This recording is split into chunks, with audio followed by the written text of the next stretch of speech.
Hi అండి, అందరూ బాగున్నారా? ఇవాళ నేను బీన్స్ ఫ్రై చేస్తున్నాను. బీన్స్ మనము ఇట్లా కోసేసుకొని కడిగేసుకొని కుక్కర్ పెట్టుకొని కుక్కర్లో వేసేసుకోవాలి. వేసేసుకున్న తర్వాత ఒక టీ గ్లాస్ అంత వాటర్ పోసుకోవాలి, అంతే అండి, ఎక్కువ పోసుకోకూడదు. ఉప్పు వేసుకొని కుక్కర్ మూత పెట్టేసుకొని స్టవ్ వెలిగించి స్టవ్ పైన పెట్టుకోవాలండి. ఒక విజిల్ రానిచ్చాలి, అంతే, ఉడికిపోతాయి. ఒక 5 ఎండుమిర్చీలు, పుట్నాలు, కొబ్బరి, కొద్దిగా సాల్ట్ వేసేసుకొని మిక్సీ కొట్టుకోవాలి.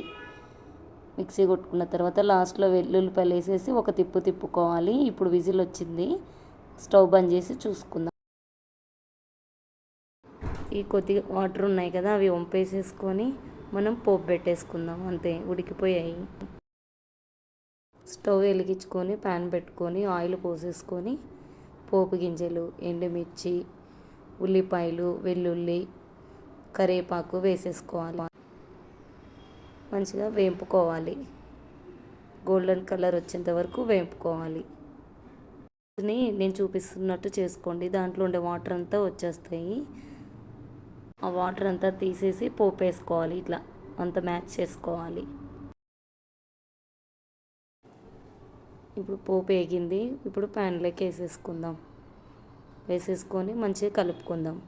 ఒక 2 నిమిషాలు కలిపిన తర్వాత మనం పౌడర్ వేసుకోవాలి. ఇందాక మిక్సీ కొట్టుకున్న పౌడర్ వేసేసుకుందాం.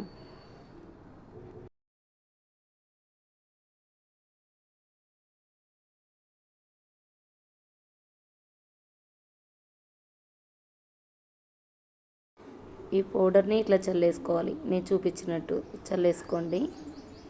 ఇట్లా అంతా చల్లేసుకొని ఎంత కావాలో అంత సరిపోయేంత చల్లేసుకొనేసి మంచిగా కలుపుకోవాలి.